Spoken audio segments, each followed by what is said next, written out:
Hi there, my name's Emily May Anderson and I'm part of the aftercare team here at the Synseal Group. This video is about our Evolve range of prefabricated vertical sliders, and I'll be talking you through the steps we recommend to install a vertical slider safely and correctly.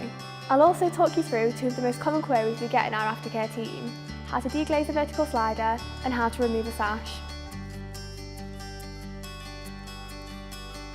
Start by measuring the width and height of the aperture that the window will be fitted into, along with the diagonals to make sure the aperture is square. Next, measure the width and height of the new window to ensure it is the correct size. Vertical sliders must be stored upright and not horizontally, as this can cause the frame to bow. On larger frames, there may be some barrelling when the frame is stood upright before installation, but this is normal and will be corrected once the frame has been installed. Measure and mark 150mm from each of the corners as a guide to fixing the cleats. The gap between two fixings should not be more than 600mm, so you may need to fit additional cleats if required. To attach a cleat, place it onto the back edge of the window for retrofits into plaster and screw into the frame itself. For new builds, it can be placed in the middle and tapped in with a rubber mallet. For both methods, we recommend fixing the cleat in place with a screw to secure it. We recommend fixing cleats to the frame with 20mm self-drilling screws.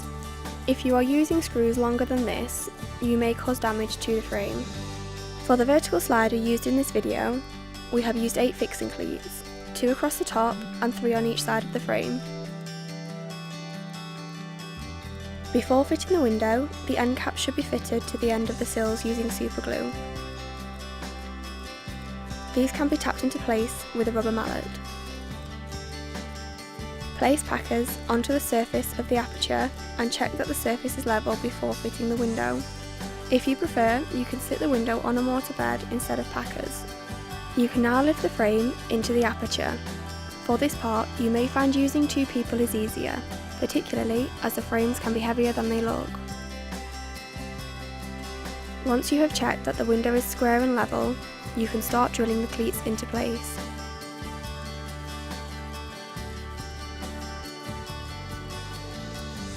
When screwing in the centre cleats, be careful not to screw them in too far, as this will open up the gap between the sash and the frame.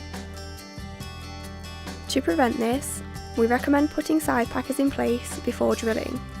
There are lots of different size packers readily available, and you may find a combination of 2 works best for your fitting.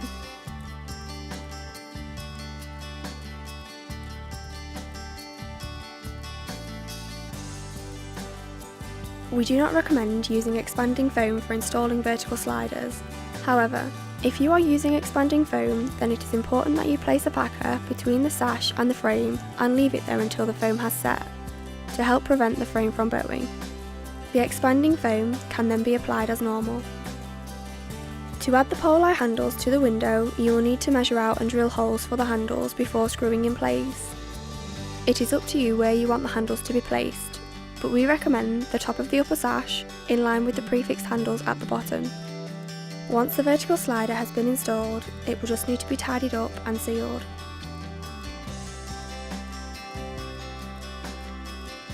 Before deglazing a vertical slider, make sure the window is locked in place.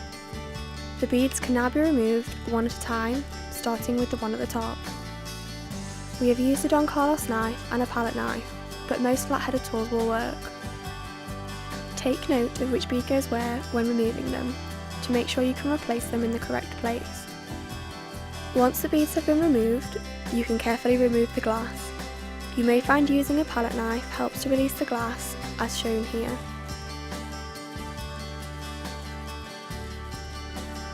Start by slightly pulling up the sash before tilting it towards you.